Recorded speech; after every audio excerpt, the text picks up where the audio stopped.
The devil has been defeated. Don't let him shakara you. Don't let him shakara you.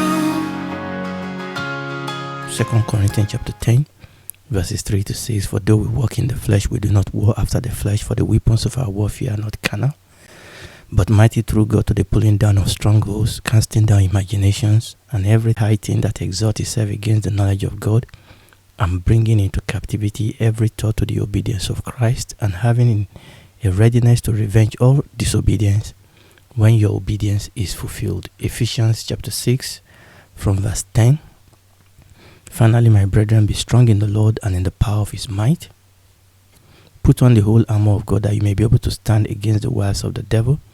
For we wrestle not against flesh and blood, but against principalities, against powers, against the rulers of the darkness of this world, against spiritual wickedness in high places. Wherefore, take unto you the whole armor of God, that you may be able to withstand in the evil day, and having done all, to stand.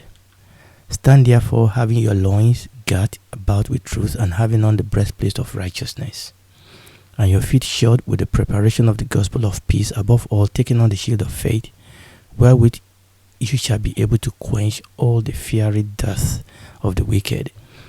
And take the helmet of salvation and the sword of the Spirit, which is the word of God, praying always with all prayer and supplication in the Spirit, and watching thereunto with all perseverance and supplication for all saints. We started looking at Israel's enemy today.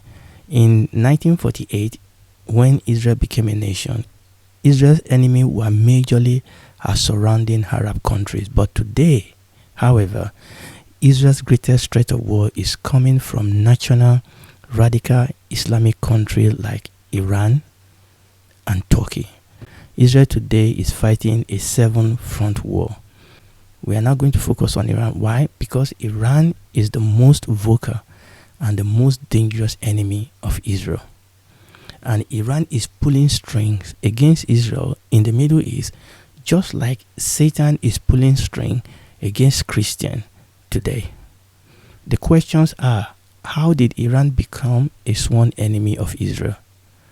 Why do Egypt, Jordan, Saudi Arabia have some semblance of acceptance of and relationship with Israel? We admit that this relationship with Jordan, Egypt, and Saudi Arabia ebbs and flow, but at least they have some semblance of relationship with Israel.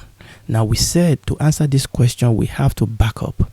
We have to talk about the political fragmentation of the Muslim world and the war that goes on among various sects of Islam. For you to understand what is going on in the Middle East and the war that Israel is fighting, we need to understand the war among various sects of Islam. The Middle East is crowded by Islamic countries. All the countries that you are looking at here, they are mostly Islamic nation. So Israel today is surrounded by Islamic country. Israel comprises just about 0.1% of the landmass of the Middle East, and Israel is surrounded by 22 Arab and or Muslim nations. And by the way, 93 to 97% of Arabs are Muslims. Now this is the position, this is the situation that Israel found itself. And as of 2023, Israel had a population of 9.7 million residents. And they are surrounded by about 473 million Arabs, many of whom are hostile to Israel. I want this reality to strike us. And by the way, as we mentioned this, realize that that is who we are also. The Bible says that we are strangers and pilgrims in this world. Okay?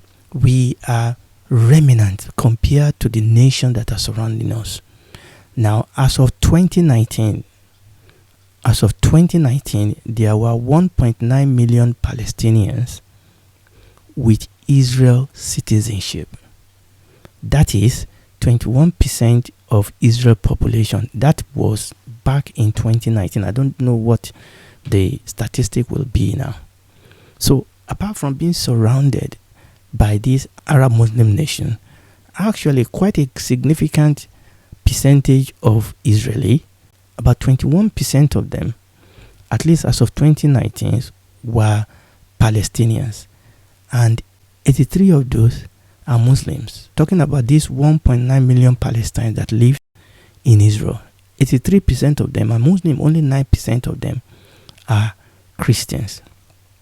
Now, when we look at the world of Islam, Islam is actually divided into several sects. I know oftentimes they don't want to admit this, but the fact is that Islam is divided into several sects, and the Sunni Shia divide is the most prominent, and that is what I'm going to be focusing on today. I'm not going to be looking into all the sects, and even this Sunni and Shia are divided into many other sects.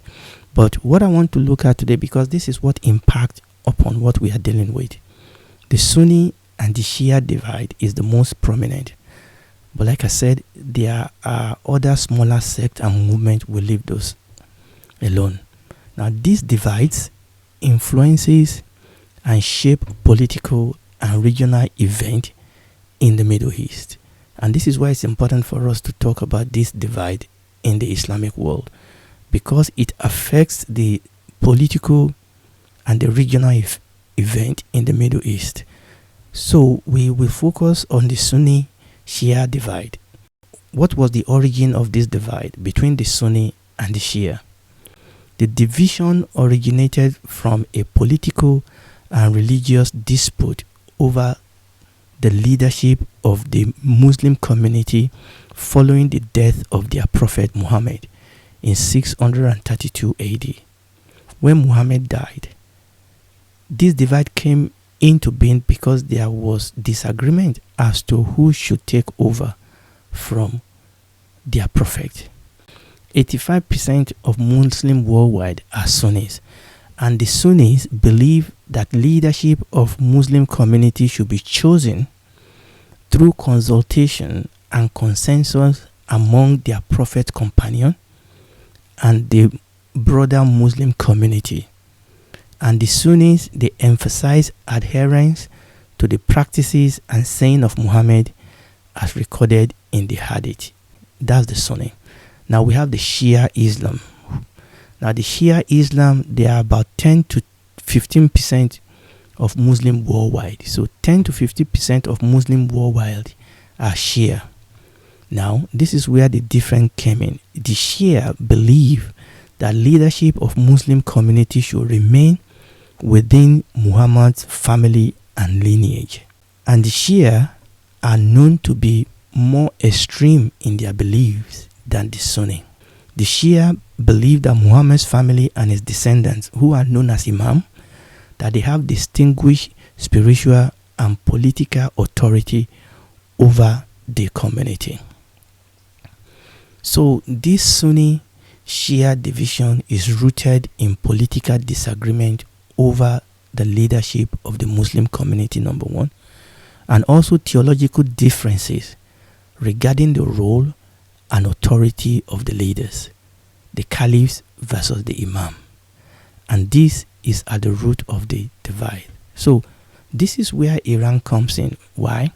Because the Sunni, remember we said the Sunni, they are about 85% of the Muslim worldwide. Because the Sunni is represented by Saudi Arabia, while Shia is represented by Iran. So Iran is a majorly Shia Muslim country, whereas Saudi Arabia is a majorly Sunni Muslim country. So the divide and the conflict that is going on between the Sunni and the Shia can actually be illustrated by the conflict that is going on between Saudi Arabia and Iran. Now, 90% of the Muslims in Saudi Arabia are Sunni, whereas 95% of Muslims in Iran are Shia. Again, remember what I said, that 85% of Muslims worldwide are Sunni. Also remember that Mecca, which is the holiest city according to Islam, is actually in Saudi Arabia. But then you have this conflict going on between the Sunni and the Shia.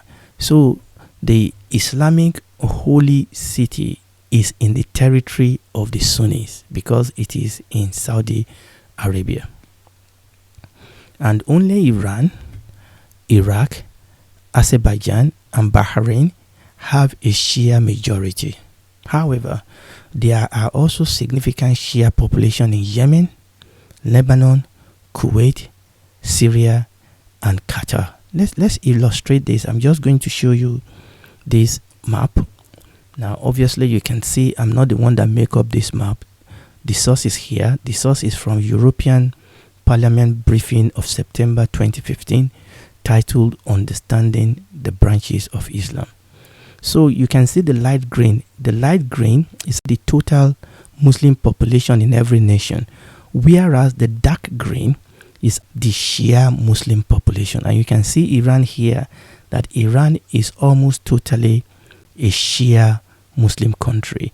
And then when you go here, I will blow up this. So that is Saudi Arabia here. You can see that Saudi Arabia have only a very small percentage of Shia Muslim. Let me go back. So this map shows us, number one, where Muslims are in this region that we have on the screen. You can see that Iraq there have major Shia Muslim, and you can see that you have some Shia Muslim in India, in Pakistan, in Yemen, and go on and on. So what I've done is to blow up the area of Israel, the Middle East part, and we can see the picture a lot better here. Now this is Saudi Arabia here. This is Egypt here. Obviously Israel is over here, and you can see that Turkey has some Shia Muslim there also, and you can see all those things here. Now it is very, very important for us to see this, because it play into what is going on in the Middle East. Now both Iran and Saudi Arabia are oil producers, and both of them refuse to accept the legitimacy of the other nation's dominant faith, and they both battle to be the dominant nation in the Middle East. You can see where this is going, and Israel is kind of also caught in the middle of all this. Obviously there's a peculiarity about Israel that we are going to come to, but I want you to understand that there's a conflict going on among Muslim country anyway. There is this battle between Sunni and Shiite that is illustrated by the battle between Saudi Arabia and Iran. Both of them, we could actually say that Iran refused to accept the legitimacy of Saudi Arabia, and there is this battle between both of them as to who is the dominant nation in the Middle East. First, Iran is in long-term conflict with Saudi Arabia to be the leader of both the region and the Islamic State more generally. This conflict between Iran and Saudi Arabia is really direct. They don't usually directly confront each other. What Iran does is to use proxy conflict and multiple ways to challenge each other. And the Saudi Arabia also do that. Okay, that's what they do. They really directly confront each other. What they do is to use proxy. They use proxy conflict and multiple ways to challenge each other. This competition is more than just about religious issue, but even more about power politics. Secondly, Iran is also in a long-term conflict with the United States. So Iran is indirectly fighting Saudi Arabia using this proxy, and Iran is also in long-term conflict against United States of America and their interest in the Middle East, also using this proxy. Iran tend to back groups, terrorist groups, Islamic militant groups that run counter to United States interest in the Middle East. Even though Iran's official religion is Shia, like we have said, they also support terrorist groups with opposing religious belief, such as Hamas, which is primarily a Sunni group. Okay, so Iran has strategically employed terrorist group as proxy in its foreign policy, using these groups to wield influence across the Middle East and beyond. So we can see that this Iran's utilization of proxy group have shaped the dynamics of the region, as fuel conflicts, and also threaten global security.